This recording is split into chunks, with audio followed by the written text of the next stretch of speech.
Welcome to students Shiva education group of Shampur. अपना आज chapter arithmetic progression समांतर श्रेणी। आज हम कुछ सीक्वेंस अनुक्रम के बारे में डिस्कस करते हैं, जैसे 2, 4, 6, 8 डैश डैश डैश। इस सीक्वेंस के बारे में देखेंगे। इसका जो पहला पद है, इसमें 2 ऐड करने से नेक्स्ट टर्म 4 फाइंड हो जाता है। सेकंड टर्म में 2 ऐड करने से इसका नेक्स्ट टर्म 6 फाइंड हो जाता है। इससे अगला टर्म फाइंड करने के लिए हमें इसमें +2 ऐड करना पड़ रहा है।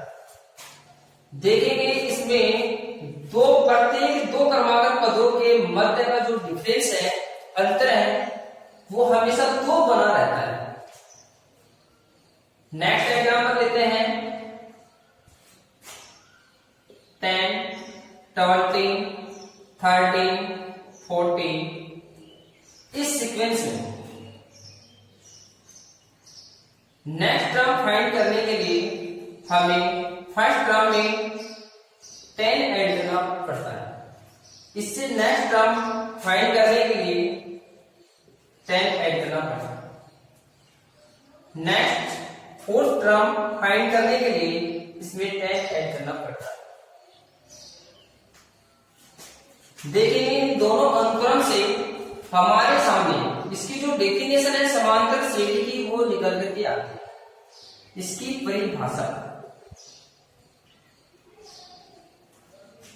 परिभाषा की बात करते हैं।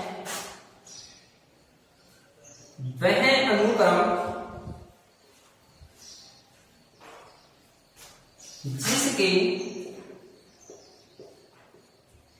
प्रत्येक 2 क्रमागत पदों का अंतर सदैव समान रहता है।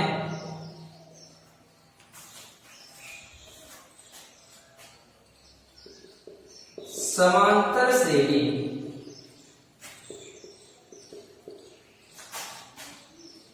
कहलाती है।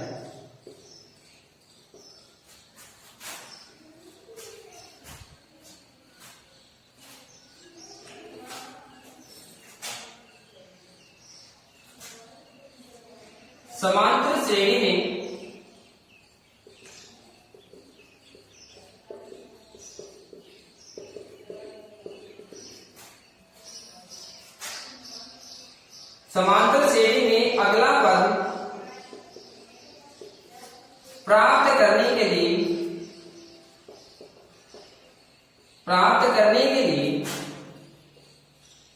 जोड़ा या घटाया गया अचर मान सार अंतर कहलाता है।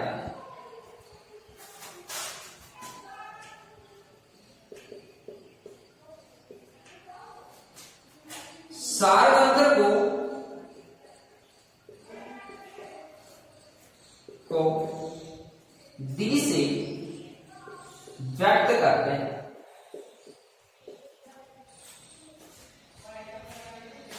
सार अंतर का मान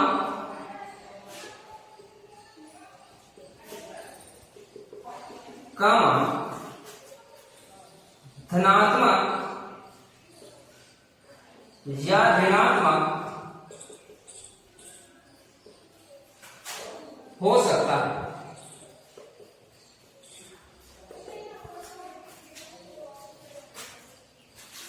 तथा शून्य भी हो सकता है।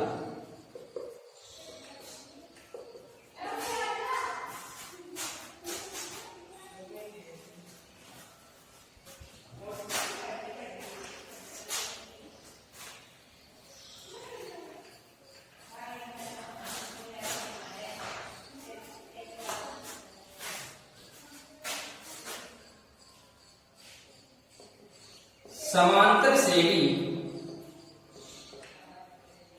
का व्यापक रूप,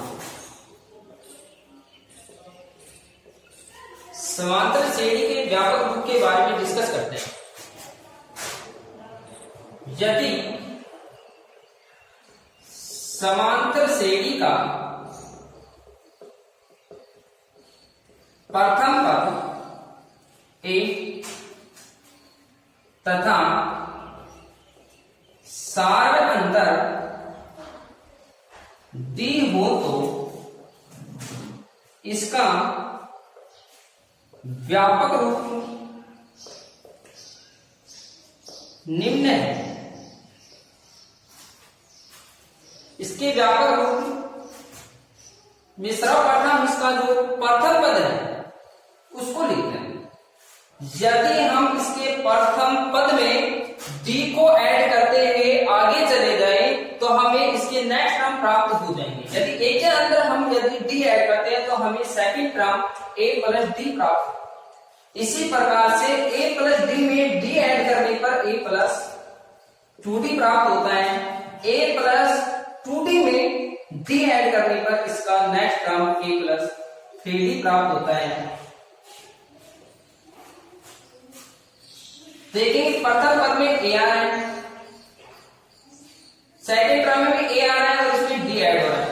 ये फर्स्ट टर्म है तो इसमें डी नहीं है, सेकंड टर्म में ए प्लस डी है, कहने का मतलब सेकंड टर्म है तो डी 1 है। थर्ड टर्म में ए इसमें भी आ रहा है, ए इसमें भी है, ए इसमें भी है। तो यदि इसमें ए आ रहा है तो इसमें थर्ड टर्म में 2d ऐड हो रहा है, फोर्थ टर्म में 3d ऐड हो रहा है। तो इसी प्रकार से हम इसका एनवा पद डिनोट करेंगे। तो एनवा पद हम इस प्रकार से लिख सकते हैं, सभी टर्म में ए आ रहा है तो हम ये लिखेंगे, और ये एनवा टर्म्स है तो इसमें n के स्थान पे क्या आ जाएगा, n टर्म है तो यहां पर आएगा n-1 इंटू डी। यहां प्रथम पद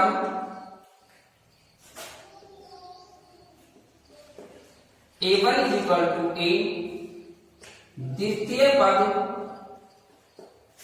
a2 is equal to a plus D, तृतीय पद a3 is equal to a plus 2d तथा चतुर्थ पद a4 is equal to a plus 3d। इसी प्रकार हम इसका nवां पद लिख सकते हैं। nवां पद an is equal to a plus n-1 into D. इस चैप्टर के क्वेश्चनों के बारे में हम डिस्कस करते हैं।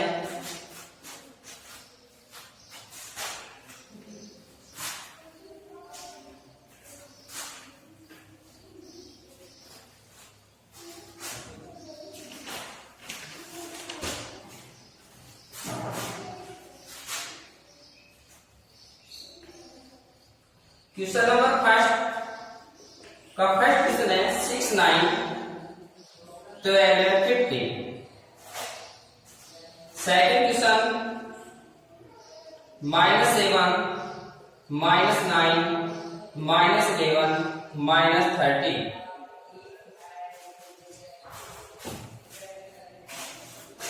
Find the first term and common difference of given mathematics progression.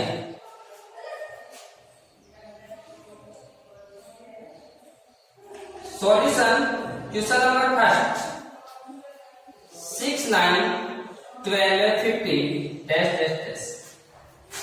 समांतर श्रेणी का हमसे प्रथम पद पूछ रहा है। समांतर श्रेणी के प्रथम पद को हम a1 या फिर a से डिनोट करते हैं। तो प्रथम पद होगा इसका a, 1 इज इक्वल टू 6 तथा a2 is equal to 9, a3 is equal to 12 है, a4 इज इक्वल टू 15। सार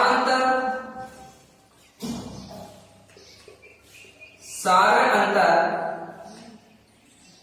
d इज इक्वल टू, अभी आपको बताया कि सार अंतर प्राप्त करने के लिए A2 में से A1 को सब्ट्रैक्ट करते हैं तो A2 कितना है 9 और A1 कितना है 6, 9 माइनस 6 इज इक्वल टू 3, तो इसका सार अंतर हमें फाइंड हो गया है 3। सेकंड क्वेश्चन में -7 -9 -11 -13 डैश डैश डैश डैश, यहां प्रथम पद कितना है A1 इज इक्वल टू -7। समांतर श्रेणी का जो फर्स्ट में लिखा हुआ टर्म से ही प्रथम पद कहलाता है, फर्स्ट टर्म कहलाता है। Second term A2 -11, A4 is equal to -13। अब हमें फाइंड करना है सार अंतर। सार अंतर D is equal to A2 minus A1। A2 की value -9 minus A1 -7 is equal to -9 plus 7 is equal to -2। Question number second में हमें प्रथम पद -7 common difference D is equal to -2 find. Next question, second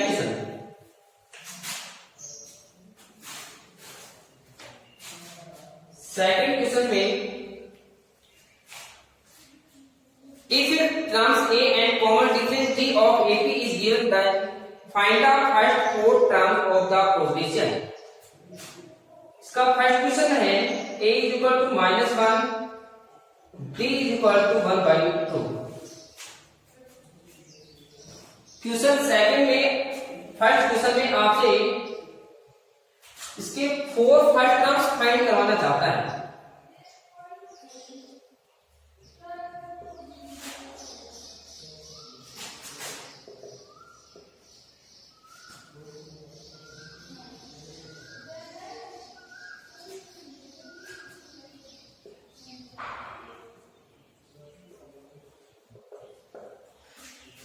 first 4 term of AP, इसका जो प्रथम पद है ये A1 आपको दिया हुआ है -1। द्वितीय पद A2 इज इक्वल टू, द्वितीय पद प्राप्त करने के लिए पीछे वाले पद में D ऐड करते हैं तो A1 प्लस D, इससे पीछे वाला पद A1 है इसमें हम D ऐड कर देते हैं तो हमें A2 प्राप्त होता है। तो A1 की वैल्यू -1 प्लस D की वैल्यू 1/2। ऐसे में हल करेंगे, -2 प्लस 1 इज इक्वल टू -1/2। तृतीय पद A3 is equal to A2 plus D। A2 की value -1/2 plus D 1/2, -1/2 plus 1/2, this cancel is equal to 0। चतुर्थ पद A4 is equal to A3 plus D। A3 में D ऐड करने से हमें चतुर्थ पद A4 फाइंड हो जाएगा। A3 की वैल्यू हमें फाइंड करनी है 0 प्लस D की value 1/2 is equal to 1/2। Second question, A is equal to 1/3, D is equal to 4/3।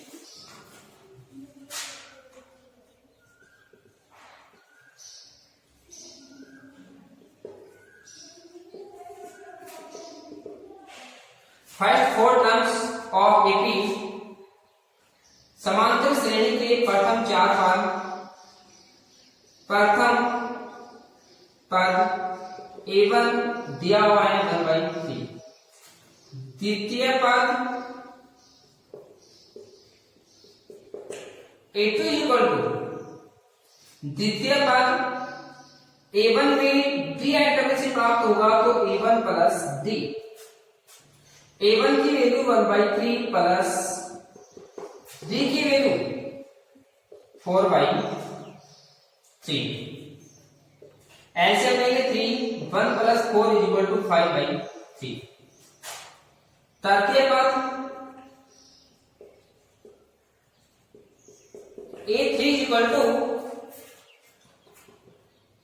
A3 find करेंगे, A2 में D ऐड करेंगे, A2 प्लस D, A2 की वैल्यू 5/3 प्लस D की value 4/3 is equal to LCM लेंगे 3, 5 plus 4 is equal to 9/3 is equal to 3। चतुर्थ पद A4 is equal to A3 plus D is equal to A3 की value हमने find कर लिया 3 plus D की वैल्यू 4/3, एलसीएम लेंगे 3 1 जा 3, 3 3 जा 9 प्लस 4 इज इक्वल टू 13/3। इसी प्रकार से इसके नेक्स्ट क्वेश्चन हम फाइंड कर सकते हैं। क्वेश्चन नंबर 3,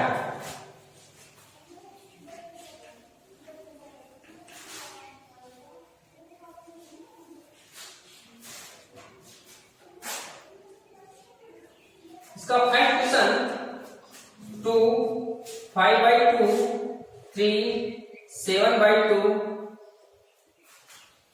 हमसे क्या पूछा इस क्वेश्चन में, check the following list of the terms for AP, if any of them for an AP then finds common difference and write the next four term. जो दिए हुए सीक्वेंस है वो एपी में है या नहीं, सबसे पहले हम इसकी जांच करेंगे। माना late A1 is equal to 2, A2 is equal to 5/2, A3 is equal to 3, A4 is equal to 7/2। प्रत्येक दो क्रमांक पदों के अंतर को ज्ञात करेंगे। A2 minus A1, A2 minus A1, A2 की value 5/2 minus A1 2 is equal to LCM लेंगे 2 को 2 से डिवाइड करेंगे, 1 को 5 से मल्टीप्लाई करेंगे 5, माइनस 2 को 1 से डिवाइड करेंगे 2 को 2 से मल्टीप्लाई करेंगे 4 is equal to 1/2। A3 minus A2, A3 में से A2 सब्ट्रैक्ट करेंगे, A3 की वैल्यू 3 है माइनस A2 की वैल्यू 5/2। एलसीएम लेंगे, एलसीएम आएगा 2 को 1 से डिवाइड करेंगे 2 को 3 से मल्टीप्लाई करेंगे 6 माइनस 2 को 2 से डिवाइड करेंगे 1 को 5 से मल्टीप्लाई करेंगे 5 इज इक्वल टू 1/2। अब हम फाइंड करेंगे A4 माइनस A3। A4 में से A3 को सब्ट्रैक्ट करेंगे 7/2, A4 की वैल्यू माइनस A3 की वैल्यू 3, एलसीएम लेंगे 2 को 2 से डिवाइड करेंगे 1 को 7 से मल्टीप्लाई करेंगे 7 माइनस 2 को 1 से मल्टीप्लाई करेंगे 2 को 3 से मल्टीप्लाई करेंगे 6 is equal to 1/2। Therefore A2 minus A1 is equal to A3 minus A2 is equal to A4 minus A3 is equal to 1/2। यहां से हम आपको स्पष्ट है कि प्रत्येक दो क्रमांक पदों का अंतर है वो 1/2 प्राप्त होगा। कहते हैं दी गई अनुक्रम एपी में है,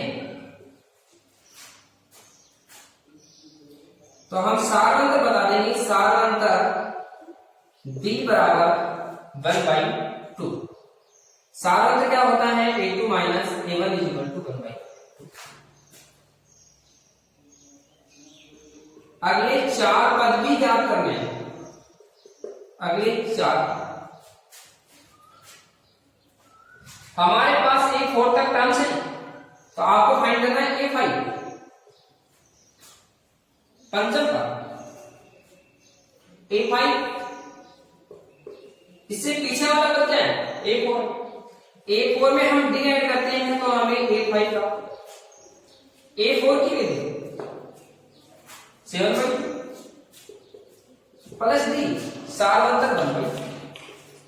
एलसीएम लेंगे 2 2 1 2 7 प्लस 2 1 2 1 1 को 1 से मल्टीप्लाई करेंगे 1 equal to 8/2 equal to 4। Next term A6। A6 find करने के लिए A5 प्लस D, इससे पीछे वाले पद में A5 में D ऐड करें, A5 की वैल्यू 4 प्लस 4 में ऐड करेंगे 1/2 D की वैल्यू कॉमन डिफरेंस 1/2। एलसीएम लेंगे 2 2 को 1 से डिवाइड करेंगे 2 2 को 4 से मल्टीप्लाई करेंगे 8 प्लस 2 1 जा 2 1 को 1 से मल्टीप्लाई करेंगे 1 9/2। A7 इक्वल टू A6, पीछे वाले पर भी डिवाइड कर देंगे A6 की वैल्यू 9/2 प्लस D की वैल्यू 1/2। एलसीएम लेंगे 2 2 को 2 से डिवाइड करेंगे 1 को 9 से मल्टीप्लाई करेंगे 9 2 को 2 से डिवाइड करेंगे 1 को 1 से मल्टीप्लाई करेंगे 1 तो 10/2 is equal to 5। Next term A8 is equal to A7 plus D। A7 की वैल्यू हमें फाइंड करनी है 5 प्लस D की वैल्यू 1/2। एलसीएम लेंगे 2 को 1 से डिवाइड करेंगे 2 को 5 से मल्टीप्लाई करेंगे 10 प्लस 2 को 2 से डिवाइड करेंगे 1 को 1 से मल्टीप्लाई करेंगे 1 इज इक्वल टू 11/2।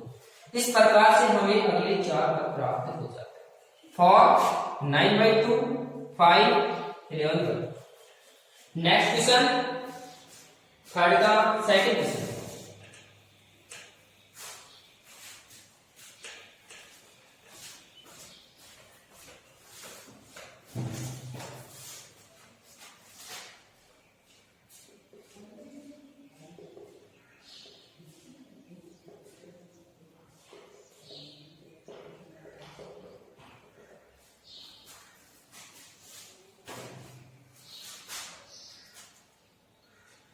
यहां प्रथम पद A1 is equal to -1/2, A2 is equal to -1/2, A3 is equal to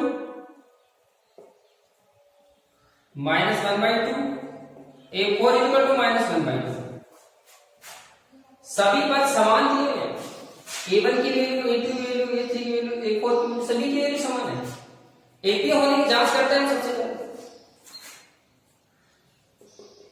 AP होने की जांच,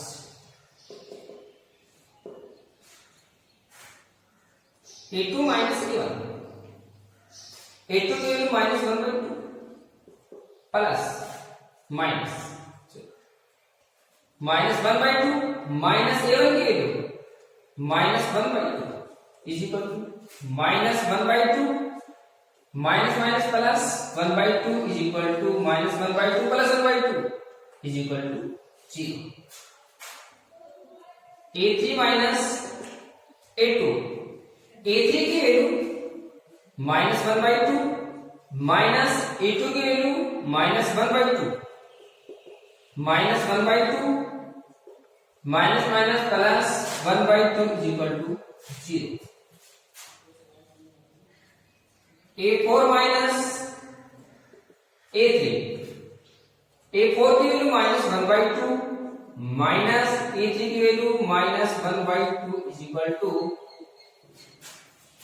-1/2 plus 1/2, -1/2 plus 1/2, this and this cancel is equal to 0। therefore इसलिए A2 minus A1 is equal to A3 minus A2 is equal to A4 minus A3 is equal to 0। आपको बताया था common difference 0 हो सकता है, तो यहां प्रत्येक दो क्रमांक पदों का अंतर 0 आ रहा है। अतः दी गई अनुक्रम एपी में, जो दी गई अनुक्रम थी वो किसमें है, एपी में। अतः सार अंतर d is equal to 0। d का मान हमें 0 फाइंड हो गया है। अगले 4 पद भी फाइंड करने हैं। हमारे को A4 तक पद पहले से प्राप्त थे। A5 प्राप्त करने से पीछे वाले पद में, इससे पीछे वाला पद क्या था, A4 में हम D को ऐड करते हैं। A4 प्लस D, A4 की वैल्यू -1/2 प्लस D की value 0 is equal to -1/2। A6 is equal to A5 plus D, इससे पीछे वाले पद A5 में D ऐड करते हैं। A5 की वैल्यू -1/2 जो हमने फाइंड कर ली, D की value 0 is equal to -1/2। A7 is equal to, इससे पीछे वाला पद A6 जिसकी वैल्यू हमें मालूम है A6 प्लस D, A6 की वैल्यू -1/2 प्लस D, D की value 0 is equal to -1/2। A8 next term, A8 find करने के लिए इससे पीछे वाले टर्म्स A7 में D ऐड कर A7 की value -1/2 plus common difference D is equal to 0 is equal to -1। इस प्रकार से हम एक्सरसाइज 5.1 कंप्लीट कर लेते हैं। इसी प्रकार से इसके आगे की क्वेश्चन भी हम कर सकते हैं।